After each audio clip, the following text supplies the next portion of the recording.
জীবনে একটু দুই একটা নিজেতে দিছি পরিসংখ্যান আর যে মেসে দেখা দিছি রেজাল্ট দেখা মানে আমার আব্বু বিশ্বাস করে না যে আমি পাস করব। কি বলবো, সারাদিন টিকটক করে তো উপায় পাই না, আর কি পড়াশোনা করব। আমার হাতের লেখা এত পরিমাণ বাজে ছিল। আসসালামু আলাইকুম এভরিওয়ান। আপনারা সবাই জানেন গতকাল এসএসসি রেজাল্ট দিয়েছে। এবছর পরীক্ষায় অংশগ্রহণ করেছে 20,13,597 জন, পাশ করেছে 16,72,153 জন। তার মধ্যে জিপিএ 5 পেয়েছে 1,82,129 জন। এবার দেখুন কারা পাশ করেছে, কিভাবে পাশ করেছে, চলুন দেখে আসি। অনেক খুশি, অনেক। আমি যে পাস করব ভাবতেই পারি নাই জীবনে। এই বোনটা যে পাশ করবে নিজে নাকি ভাবতেই পারে নাই। দেখুন কিভাবে পাশ করলো। মানে আমি ধন্য হয়ে গেছি যখন রেজাল্টটা দেখছি। আমি মানে কল্পনা করতে পারি না, কালকে সারা রাত খালি চিন্তা করছি পাস করুম না। সকালে ওইটা দিয়ে কি পাস করছি। তাহলে পাশ করলেন কেমনে? একটু দুই একটা নিজেতে দিছি পরিসংখ্যান আর যে মেসে লেখা দিছি।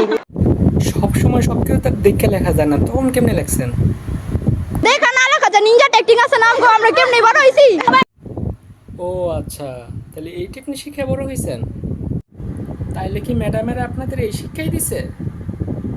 ম্যাডাম আমারে যে শিক্ষা দিছে আমি জীবনে ভুলতে পারব না। এই রে কামসা আসছে, ম্যাডাম কি দেখাই দিল? অনেক ফাইজলামি করছি, অনেক দুষ্টামি করছি, ম্যাডাম আমারে কিচ্ছু কয় না। আমার ম্যাডাম অনেক ভালোবাসে। একেই বলে চোরের মায়ের বড় গলা। 2 নাম্বারই করে পাশ করে কি খুশি। ম্যাডামের দোয়ায় আজকে আমি এই পাস করতে পারছি। আর এই আপুর অনুভূতি দেখে তো আমাদের কেন্দ্রে দেওয়ার মতো অবস্থা। অনেক ভালো একটা রেজাল্ট করছি। এখন ওর A+ পেয়েও যেই অনুভূতি নেই আমাদের, তার চেয়ে কম পেয়ে আমাদের যেই অনুভূতি, যা বলা বাইরে। সেখানে সে নিজে ভাবতেই পারে নাই যে পাশ করতে পারবে, সেও পাশ করে বসে আছে। শুনুন, ওর অনুভূতি অনেক ভালো। আমি এক্সপেক্টও করি নাই যে আমি পাস করব। আপনি যে কোন ধরনের লেখাপড়া করছেন আপনার বাপ মা তো জানে। আপনার বাবাই কি বিশ্বাস করছে আপনি যে পাশ করছেন? রেজাল্ট দেখা মানে আমার আব্বু বিশ্বাস করে নাই যে আমি পাস করব। ওরকম পড়াশোনা হয় নাই। কেমন পাশ করছে ভাই, তারা বাবাও বিশ্বাস করে না যে সে পাশ করবে। তার লেখাপড়াও এই লেভেলের ছিল, তারপর সে পাশ করে গেছে। এবার বুঝুন।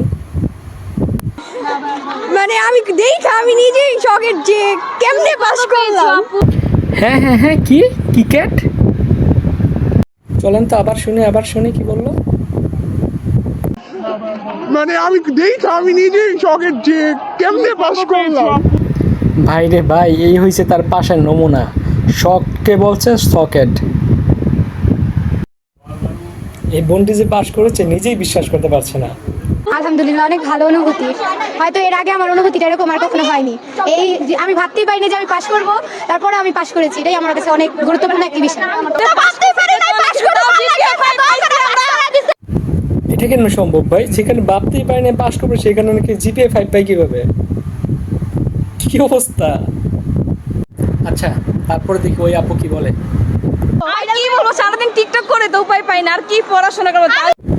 হ্যাঁ কি করে উপায় পান নাই? আর কি বলবো, সারাদিন টিকটক করে তো উপায় পাই না, আর কি পড়াশোনা করবো। বুঝেন এবার অবস্থা, টিকটক করে উপায় পায় না, তারাও পাশ করে বসে আছে।